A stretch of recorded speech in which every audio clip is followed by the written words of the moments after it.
Bueno, Juan Camilo, ¿me escuchas? Buenas tardes. Buenas tardes, instructor. Sí, lo escucho. Ok. Bueno, en la anterior sesión tú estuviste conectado. No, no, señor, no puede conectarme a la clase. Ah, bueno, ¿te pudiste poner al día? Instructor, pues justamente ayer nada más estaba buscando la grabación de la reunión en Sajuna, pero no la encontré. Ya. Ah, bueno.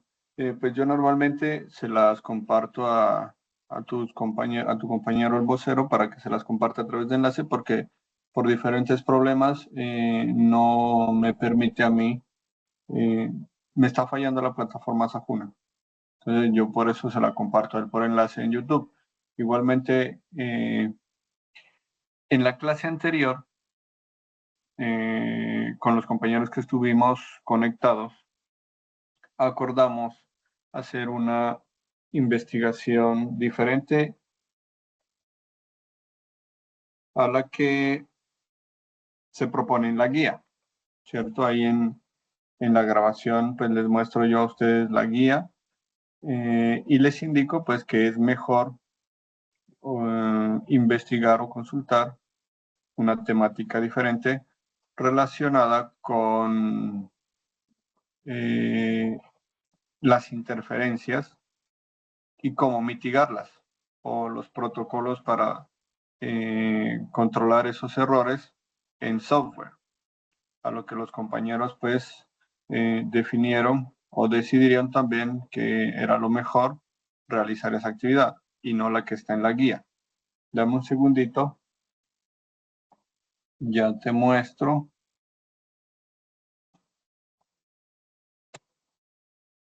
Bueno, ahí estás viendo, ¿cierto? Sí, señor. Ok, entonces de acuerdo a eso, con los compañeros definimos investigar lo relacionado a las interferencias que tienen que ver con el desarrollo de software. Los fenómenos, dame un segundito.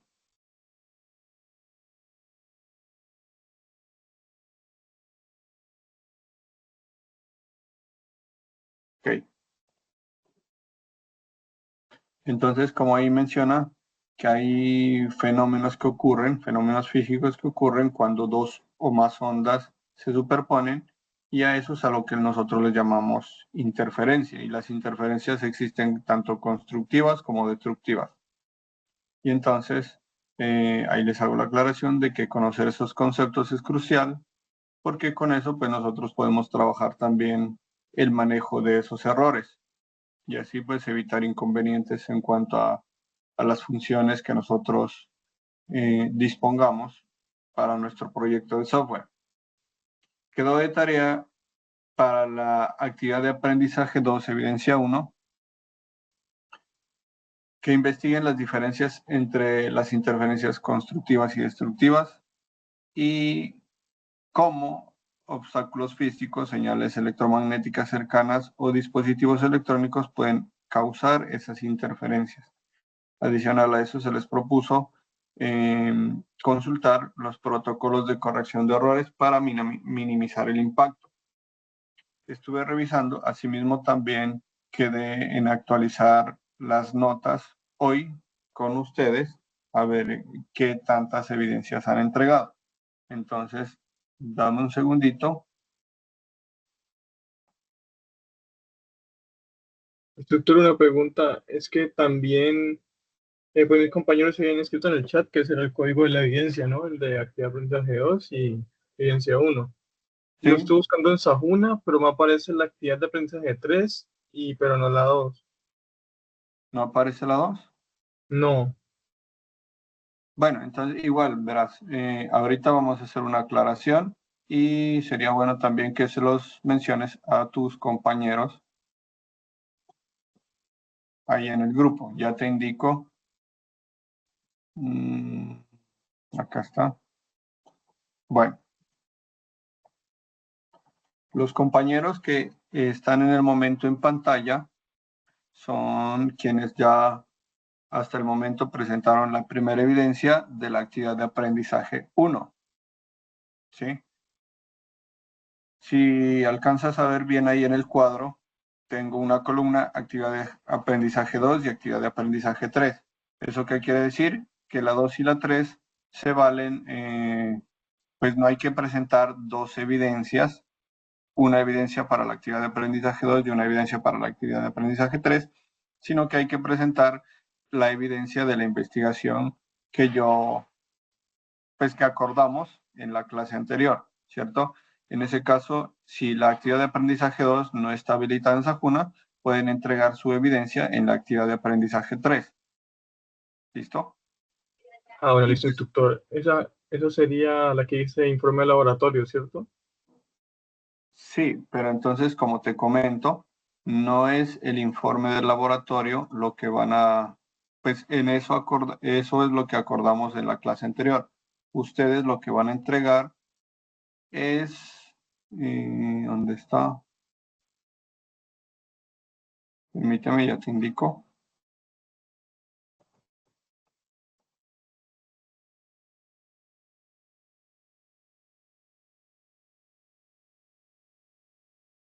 Lo que ustedes van a entregar es lo que se está viendo en el momento en pantalla, ¿cierto? Ahora, me estás mencionando tú que no está habilitada la actividad de aprendizaje 2, evidencia 1 en Sajuna. Entonces, cambiémosle ahí la numeración, la codificación de esa evidencia para que haya claridad, ¿sí? Y entonces, en actividad de aprendizaje 3, evidencia 1, en ese espacio entregan su investigación, ¿listo? Y esa la valemos para la calificación de la actividad de aprendizaje 2 igualmente, es decir, una sola evidencia para dos actividades de aprendizaje. La actividad de aprendizaje la cambiamos, que tiene que ver con esta investigación. ¿Sí está claro hasta ahí? Sí, sí, señor. Ok. Entonces, ¿por qué propusimos esta evidencia? Pues resulta más interesante y más eh, apropiado que ustedes conozcan un poquito más sobre el manejo de este tipo de interferencias a través del desarrollo de software para pues mejorar su proyecto, ¿cierto? Para que pues teniendo en cuenta el nivel de aprendizaje que ustedes van manejando, pues vayan también trabajando en su código, en su proyecto, el manejo de esos errores, pues de acuerdo a las posibilidades que ustedes tengan, ¿sí? Entonces, mira que la clase de hoy, pues en la clase de hoy se pretende dejar claro eso de las unidades de medida, los prefijos, los símbolos y las potencias, que también es necesario que lo tengan claro para poder trabajar después adecuadamente el manejo de errores a través de código binario, porque eso se trabaja normalmente a través de código binario, ¿sí? Entonces la clase de hoy tiene que ver con esta parte. Dice acá que las unidades básicas se definen por sí solas, metros, kilogramos, entre otras que también nosotros conocemos, ¿sí?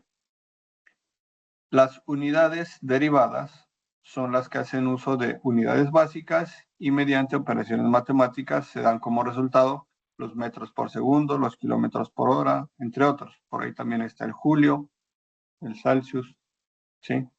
Bueno, en la tabla les estoy mostrando los prefijos, que también es importante que los conozcan, y más conocidos normalmente acá en el campo de sistemas, el kilo, el mega, el giga y el tera, ¿sí?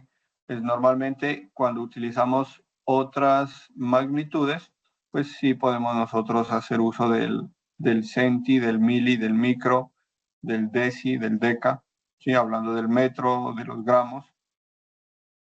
En ese caso sí podemos utilizar nosotros esos prefijos, pero normalmente cuando hablamos de sistemas, pues utilizamos los prefijos que son el kilo, el mega, el giga y el tera. ¿Sí? Porque eso pues ya tiene que ver con bits. Bueno, entonces es importante que tengamos cuenta de eso. Aparte de eso, el símbolo con el que se representa cada uno de esos prefijos y las potencias. ¿Por qué es importante conocer las potencias de cada prefijo? Porque resulta que conociendo la potencia de cada prefijo, es mucho más fácil que nosotros comprendamos las cantidades que se nos pueden representar o que se nos pueden mostrar a través de algún sistema. Por ejemplo, acá tengo que los múltiplos y submúltiplos aparecen para realizar una notación decimal de los números y no realizar operaciones con tantos ceros o con un número sin igual de posiciones decimales. ¿Sí? ¿Eso qué quiere decir? Que no es necesario que estemos haciendo operaciones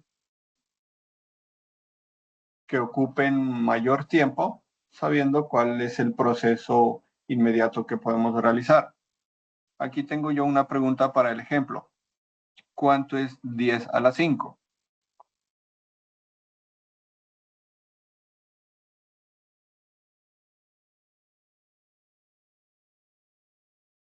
¿Sí?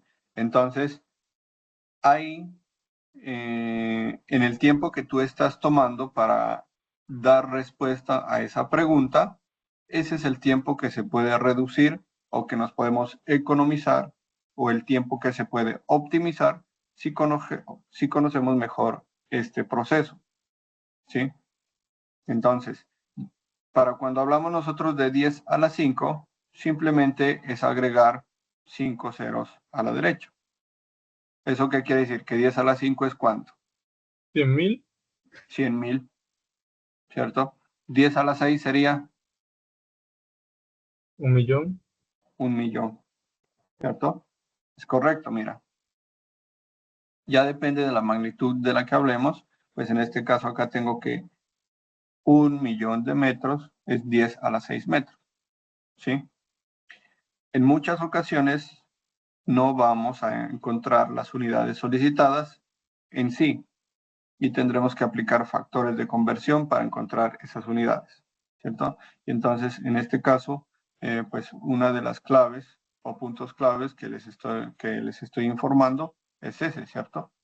Cuando hablamos de potencia, simplemente estamos hablando de agregar ceros o a la izquierda o a la derecha. Y asimismo, cuando nosotros hacemos conversiones, ¿sí?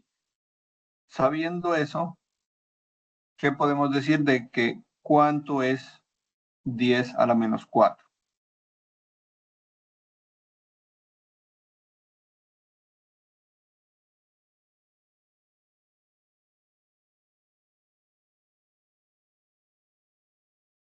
Ahí se movería entonces la coma hacia la izquierda, ¿cierto, instructor? Correcto. Sería Entonces, 0,0001. exacto. ¿Por qué? Porque estás agregando ceros a la izquierda, ¿cierto? Y entonces de esa manera se vuelven un poquito más sencillos, más comprensibles los datos que podemos encontrar o que podamos necesitar al momento de algún proceso, al momento de realizar algún proceso, en el caso de necesitarlo para nuestro proyecto de software, ¿sí? Ahora,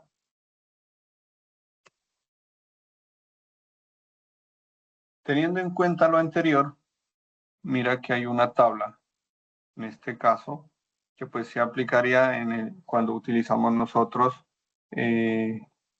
perdón, que se aplicaría cuando nosotros estamos trabajando en unidades de medida comunes o normales, ¿sí? Entonces, para que entendamos un poquito más o verifiquemos un poquito más esta parte, hagamos el ejercicio de agregar los ceros correspondientes para entender bien este prefijo, ¿sí? Si hablamos de deca, Estamos hablando de que cuántos ceros agregamos después del 1 a la derecha. 1. 1, ¿cierto? Entonces, mira, ahí estamos, ahí está claro. Cuando decimos deca, es 10, ¿cierto? Si decimos hecto, perdón, Sería 100. 2 ceros, correcto. Kilo, 1000. 1000, ¿cierto? Y ahí está cuando hablamos de kilómetros, son 1000 metros. Cuando hablamos de kilogramos, son 1000 gramos, ¿cierto? Y es sencillo de esa manera poder entender esas notaciones o esas numeraciones que se nos puedan representar. Mega vendría siendo 6 ceros. Giga vendría siendo 9 ceros, ¿cierto?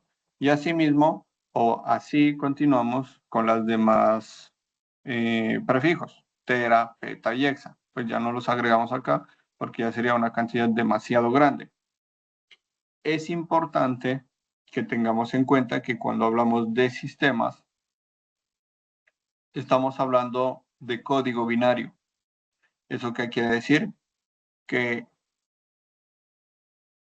kilobyte o bit o byte no hace referencia a 1000, ni a 100.000, ni a 1.000.000.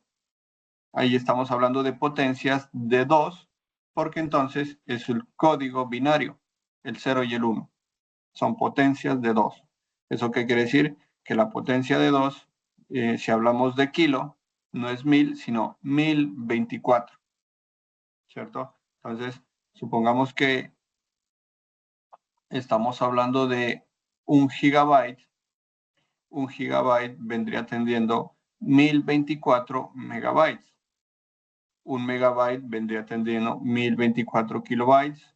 1 kilobyte vendría atendiendo 1024 bytes.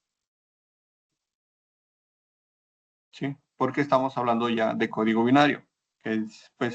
Tenemos una diferencia ahí en cuanto a otras magnitudes que podemos manejar también. ¿Sí? Bueno, ¿todo claro hasta ahí?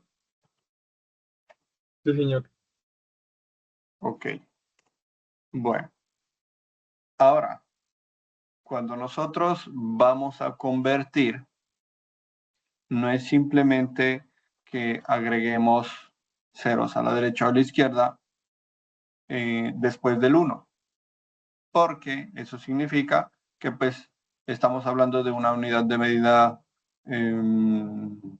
estándar, ¿cierto? Y pues realmente no hay algo que siempre mida 1 metro, siempre algo que mida 1 kilómetro, ¿cierto? Siempre algo que mida unidades exactas, como lo estoy mostrando acá. Hablamos entonces de que podemos encontrar 25 milímetros, podemos encontrar 145 decámetros, podemos encontrar 0,2 centígramos, ¿cierto? En ese caso, nosotros tendríamos que tener en cuenta cuántos son los ceros que yo debo incluir en esa unidad, ¿sí? Para el ejercicio, ¿qué proceso realizarías tú para convertir 25 milímetros a megámetros? Si conoces el proceso. ¿Conoces algún proceso que te permita hacer ese procedimiento o esa operación? Pues sería entonces dividir 25 entre 1 milímetro y ahí pasarlo a multiplicarlo por lo que equivale en la otra unidad.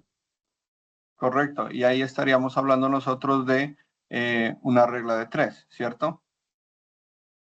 Entonces, para evitar esos procedimientos más complejos, simplemente conociendo la cantidad de ceros o la potencia, ¿sí? Podemos correr esas numeraciones dependiendo de eso.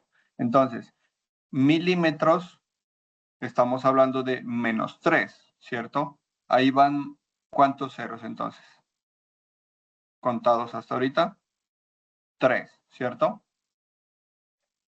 Sí. Y si hablamos de megámetros, estamos hablando de ¿cuántos ceros? 6, ¿cierto? Entonces, en este caso, en total tendríamos 9 ceros, ¿cierto? Más la unidad, que sería la estándar, hablaríamos de 10 caracteres. En ese caso, si yo voy a convertir de milímetros a megámetros, los ceros yo los tendría que agregar a la izquierda o a la derecha.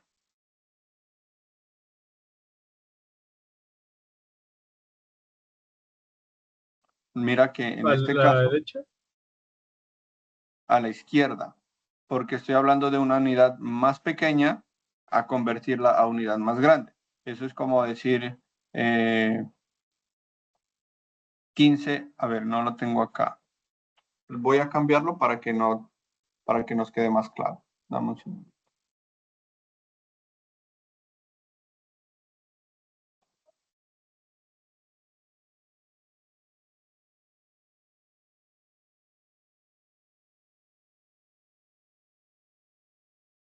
Bueno, por ejemplo ahí, ¿cierto? Si vamos a hablar de una unidad más pequeña a una unidad más grande, pues yo los ceros no los puedo agregar a la derecha porque estaría hablando yo de una unidad, de una cantidad mucho más grande, mucho más amplia, ¿cierto?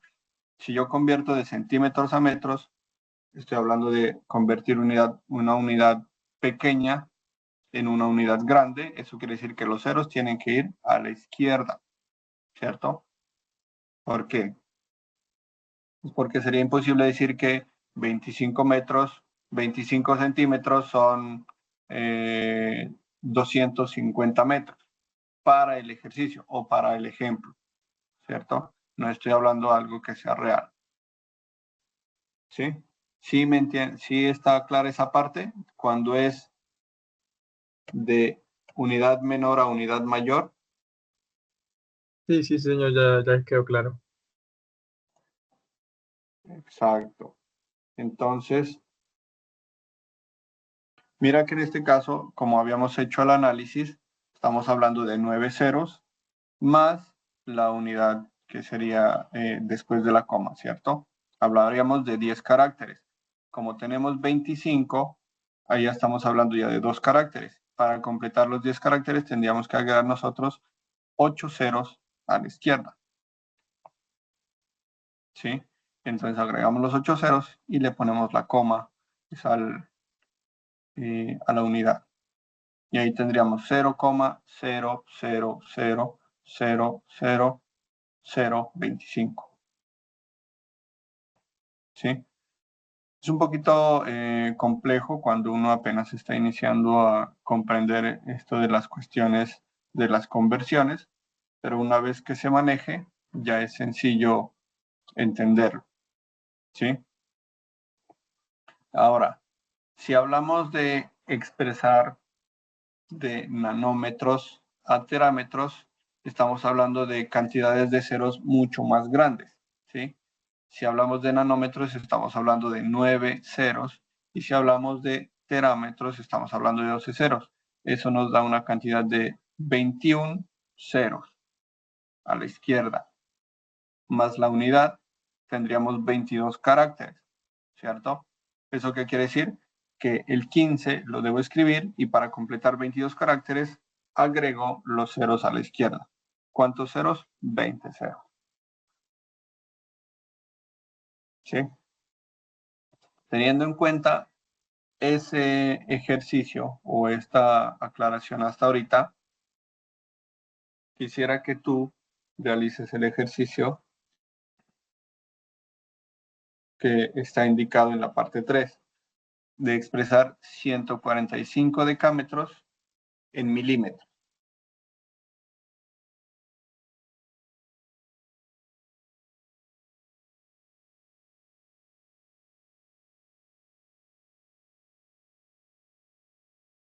¿Cuánto te da? 14.500. 14500, ¿qué? Milímetros. 14500 milímetros. Estamos hablando de ¿cuántos caracteres? Ahí se le agregarían 3 ceros, ¿no? A la derecha. O sea, 6. No, serían, verás, decámetros. Estamos hablando de un cero, ¿cierto? Y milímetros, estamos hablando de 3 ceros, ¿cierto? 4 ceros entonces, más la unidad serían 5 caracteres. Entonces, mira que tú me dijiste ahorita 14500, son 5 caracteres, ¿cierto? Sí, sí, El sí, 1, sí, sí. el 4, el 5, más 2 ceros. 5 caracteres en total, ¿sí? Esa es la parte que quiero, pues, que comprendan, que quede clara cuando hablamos de ese tipo de conversiones. ¿Ves? Que si nosotros conociéramos las potencias de cada prefijo, pues es mucho más sencillo comprender y realizar procesos eh, necesarios al momento de programar, ¿sí?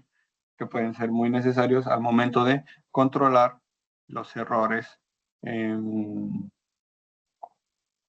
cuando estamos nosotros también trabajando con interferencias, ¿sí? Ahora, dame un segundito.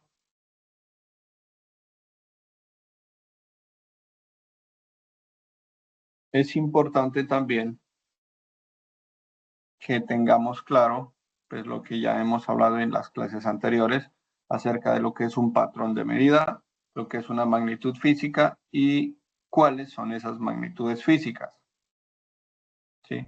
Para ti entonces, ¿qué es un patrón de medida?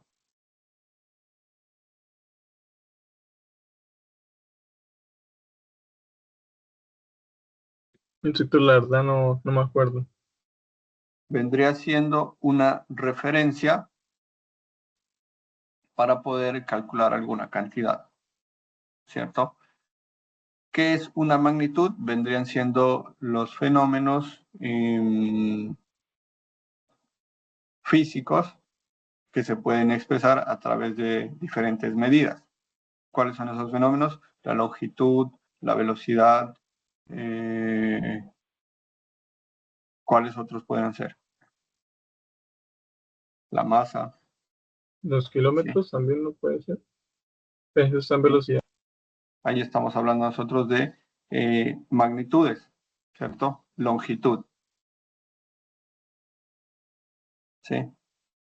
Ahora, después de esto, pues yo quería aclararles a ustedes.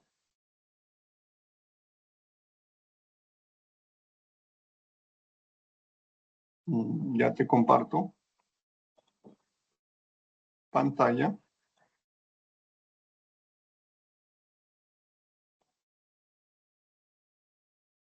Quería revisar con ustedes su investigación acerca de está acá,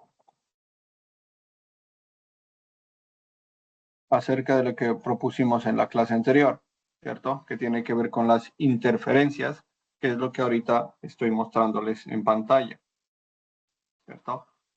Quería charlar con ustedes acerca de lo que habían encontrado y pues hacer algunas aclaraciones. Y también preparé un documento para que quede un poquito más clara esta parte. ¿Esto por qué? Porque en la próxima clase, pues quisiera poder trabajar con ustedes la conversión de unidades de medida, pero pues siendo un poquito más enfáticos en lo que tiene que ver con sistemas. Y ahí es cuando entramos nosotros a conocer el sistema binario, ¿sí? Entonces, veamos aquí, pues el material que preparé para ustedes, acerca del cual ustedes también debían investigar. Y luego, pues con eso terminamos la clase de hoy. Y en la próxima clase, esperando que los compañeros se conecten, trabajamos también numeración código binario, ¿sí? Pues mira que en la anterior clase los compañeros habían dicho que si les queda más fácil conectarse hoy jueves. Yo pues la programé la clase para hoy, pero entonces veo que pues solo estamos tú y yo, ¿sí? Entonces pues voy a analizar eso con la líder y de acuerdo a eso programamos la sesión para el viernes, ¿cierto? Listo, instructor. Ok. Entonces revisemos esta parte. Cuando hablamos de interferencias en el ámbito de la ingeniería y la informática, pues estamos hablando de señales electromagnéticas emitidas por los dispositivos electrónicos, ¿sí? Entonces, en este documento abordo las diferentes interferencias y las clases que también existen, que son las constructivas y las destructivas, y cómo aplicar ese conocimiento al desarrollo de software. Además, también pues voy a responder las preguntas clave que les dejé a ustedes que las investigaran acerca de las señales electromagnéticas cercanas y dispositivos electrónicos que pueden causar interferencias, ¿sí? Entonces, ahí estamos viendo una imagen en la que se nos está representando una interferencia constructiva y una interferencia destructiva. ¿Eso qué quiere decir? Mira que si nos damos cuenta en la imagen, la onda 1 es una onda que está en la misma dirección o similar a la onda 2. Eso que hace que cuando esas dos ondas chocan o se unen, construyen o forman una onda mucho más potente. Y ahí es cuando nosotros estamos hablando de una interferencia constructiva, ¿sí? Ahora, si hablamos de una interferencia destructiva, que es lo que normalmente sucede, de acuerdo a la imagen podemos ver que mientras la onda 1 va en una dirección, la onda 2 está en un sentido contrario, ¿sí? Eso que hace que las dos ondas al encontrarse, pues simplemente o reduzcan su capacidad o simplemente se anula, ¿cierto? Se daña. Y ahí es cuando la interferencia es destructiva. Entonces, tengo la explicación acá, ¿sí? Que cuando hablamos de interferencias constructivas, ocurren cuando dos o más ondas se combinan para formar una onda de mayor amplitud y eso puede resultar en una señal mucho más fuerte y clara. Mientras que hablamos de interferencias destructivas, cuando dos o más ondas se combinan para formar una onda de menor amplitud y lo que puede resultar en una señal mucho más débil o incluso pues que la señal se pierda. Los obstáculos físicos, señales electromagnéticas cercanas y dispositivos electrónicos pueden causar muchas interferencias. Asimismo, la ubicación de los diferentes dispositivos de red que también causan interferencias. Los obstáculos físicos, como paredes y muebles, también pueden bloquear o reflejar las señales electromagnéticas, causando interferencias. Mira que aquí, cuando nosotros en la anterior clase hablamos de refracción, reflexión y difracción, ¿cierto? Entonces, por eso es importante tener clara esos conceptos. Las señales electromagnéticas cercanas, como las emitidas por otros dispositivos electrónicos, pueden interferir con la señal principal, resultando en una reducción de la calidad de señal. Además, los dispositivos electrónicos como microondas, teléfonos móviles, también emiten señales que interfieren con otras señales electromagnéticas. Hablábamos de protocolos o de investigación o consulta para minimizar esos errores en cuanto a las interferencias. Existen varios protocolos de corrección de errores que incluyen técnicas como la transmisión o la retransmisión de datos y el uso de códigos para la corrección de esos errores, ¿sí? O para el control de esos errores, ¿sí? La detección y control de esos errores implica identificar y corregir errores en los datos recibidos. La retransmisión de datos implica enviar nuevamente los datos que se han recibido con errores. Ahora, comprender las interferencias y los protocolos de corrección de errores es esencial para garantizar la cantidad de las señales electromagnéticas y el funcionamiento adecuado de los dispositivos electrónicos. ¿Cierto? Esto es importante y relevante en desarrollo de software, donde las interferencias pueden afectar los datos, que eso es lo principal en un proyecto web, ¿cierto? Todo se hace a través del manejo de datos. Entonces es importante proteger esos errores a través de esos protocolos que pueden existir para corregir errores. Ahora, ¿cómo se hace eso? Hay cierto tipo de protocolos que manejan códigos para la corrección de errores y se trabajan a partir de bits. Y de ahí la importancia de que conozcamos nosotros la conversión de ese tipo de unidades binarias, sistema binario, ¿sí? Algunas maneras de corregir esos errores o de controlarlos, ¿sí? Se manejan agregando bits de paridad a los datos originales, lo que permite que el sistema identifique si el dato llegó o no llegó completo. Y obviamente cuando no llega completo o cuando llega diferente, pues se puede también enviar la notificación o se puede también repetir el proceso para volver a reenviar esos datos. ¿Sí? Entonces, de ahí la importancia de poder conocer el sistema binario, que es lo que pues en la próxima clase quiero estudiar con ustedes. ¿Sí? Pues eso tenía para charlar con ustedes. Ahora vuelvo a... bueno, iba a poner nuevamente, se conectó alguien más. Alcancé a notar que se conectó alguien más, pero ya no está, para poder mostrar o compartir nuevamente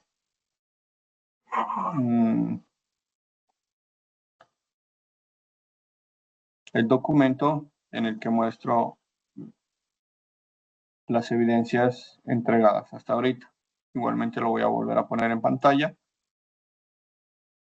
¿Sí?